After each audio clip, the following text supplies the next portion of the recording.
اللہ نے میرے نبی کو کیسا بنایا؟ ایک بدو عورت ہے، ان پڑھ عورت ہے، ام معبد الخزاعیہ، وہ میرے نبی کا حلیہ بتاتی ہے۔ آپ کو ترجمہ کر کے سناؤں گا، لیکن آپ الفاظ کا ردم اور الفاظ میں میوزک وہ آپ سب محسوس کریں گے۔ وہ بدو عورت کہتی ہے رأیت رجلا ظاہر الوضاء ابلج الوجه حاسن الخلق لم تعبه خجلة ولم تزر به سعلة وصيم قصيم في عينيه دعج في أشفاره وطف في صوته سحل في لحيته كثافة في عنقه سطع وصيم قصيم أكحل أحور أزج أقرن إن تكلم علاه البهاء وإن سكت فعلاه الوقار وكأن منطقه خرزات نظم ينحدرن۔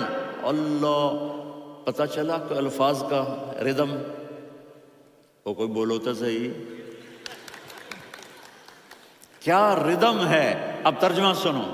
وہ کہتی ہے اپنے خامد کو کہ ابو معبد، ایک شخص آیا تھا، مجھے یوں لگا جیسے 14ویں کا چاند کپڑے پہن کے زمین پہ اتر آیا ہو۔ سبحان اللہ، کیا کہے، انتہائی خوبصورت، انتہائی حسین و جمیل، پیٹ نکلوا نہیں کہ بدصورت ہو جائے۔ کہا اتنا خوبصورت تھا کہ سر سے پاؤں تک حسن اس کا غلام تھا، خوبصورتی اس کی باندھی تھی، اور میں جدھر سے دیکھتی تھی مجھے حسن ہی حسن نظر آتا تھا، اور جب میں اس کے چہرے پر دیکھتی تو میری آنکھ نہیں بھرتی تھی، میرا جی چاہتا تھا میں دیکھتی جاؤں دیکھتی جاؤں دیکھتی جاؤں، میرا دل نہیں بھرتا تھا۔ کون؟ وسیم۔ وسیم اسے کہتے ہیں جس کو دیکھنے سے دل نہ بھرے۔ قسیم، جدھر سے دیکھو حسن ہو، اسے کہتے ہیں قسیم، کہ اس کی آنکھیں بڑی موٹی۔ احور، ادعج، اشکل، انجل، ابرج، اہدب، یہ سب میرے نبی کی آنکھوں کی تعریف ہے۔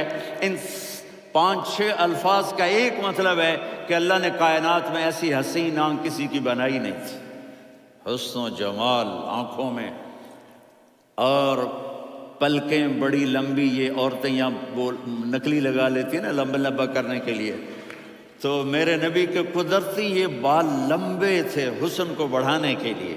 داڑھی بڑی خوبصورت تھی، زبان میں، آواز میں جادو تھا، آواز میں کشش تھی، آواز میں ایک ایسا دل کھنچتا تھا، گردن لمبی تھی، سر سے پاؤں تک حسن و جمال تھا۔ جب وہ بولتے تھے نور چھا جاتا تھا، جب وہ خاموش ہوتے تھے وقار چھا جاتا تھا۔ اور سوا البطن والصدر، سینہ اور پیٹ برابر، سبط القصب، سیدھا قد تھا، سیدھا قد، بالکل سیدھا قد۔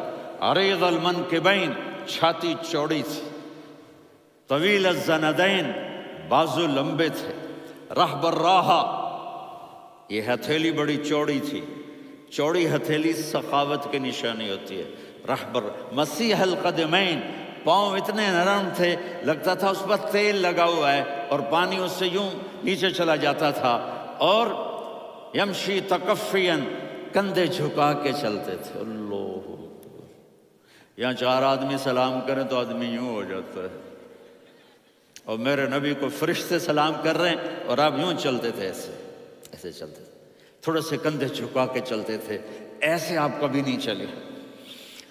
جو دیکھنے میں ایسا حسین ہو اس سے پیار کیوں نہ کیا جائے۔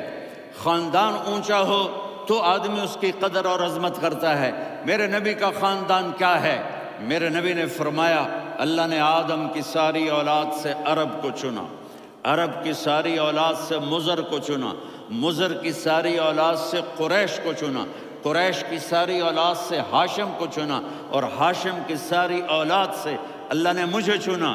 میں سب سے اعلیٰ خاندان کا ہوں، عالی نسب ہوں۔ میرے اللہ نے میرے 10 نام رکھے ہیں، میں محمد، میں احمد، میں ماہی، میں حاشر، میں عاقب، میں فاتح، میں ابو القاسم، میں طٰہٰ، میں یاسین۔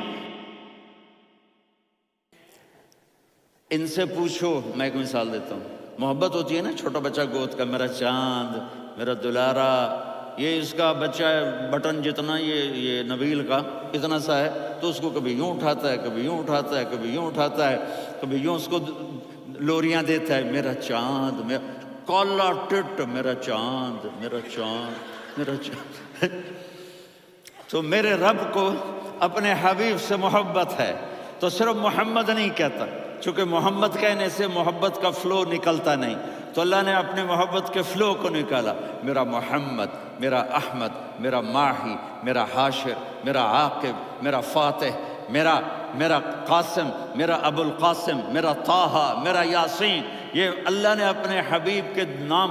اور پھر قرآن میں جاؤ، شاہد، مبشر، نذیر، داعی الی اللہ، سراج منیر، رؤوف، رحیم، عزیز، حریص، مزمل، مدثر، یہ اللہ نے پورے قرآن میں سارے نبیوں کا نام لیا، یا عیسیٰ، یا موسیٰ، یا یحییٰ، یا ابراہیم، یا نوح، نام لے کر پکارا، لیکن اپنے حبیب کو ایک دفعہ بھی یا محمد نہیں کہا، بلکہ لقب سے پکارا، یا ایھا النبی، یا ایھا الرسول، یا ایھا المزمل، یا ایھا المدثر۔ میرے رب نے اپنے حبیب کو ساری نسلوں میں سب سے عالی نسل بنایا۔ اگر اپنے نبی سے پیار نہ کریں تو کس سے پیار کریں؟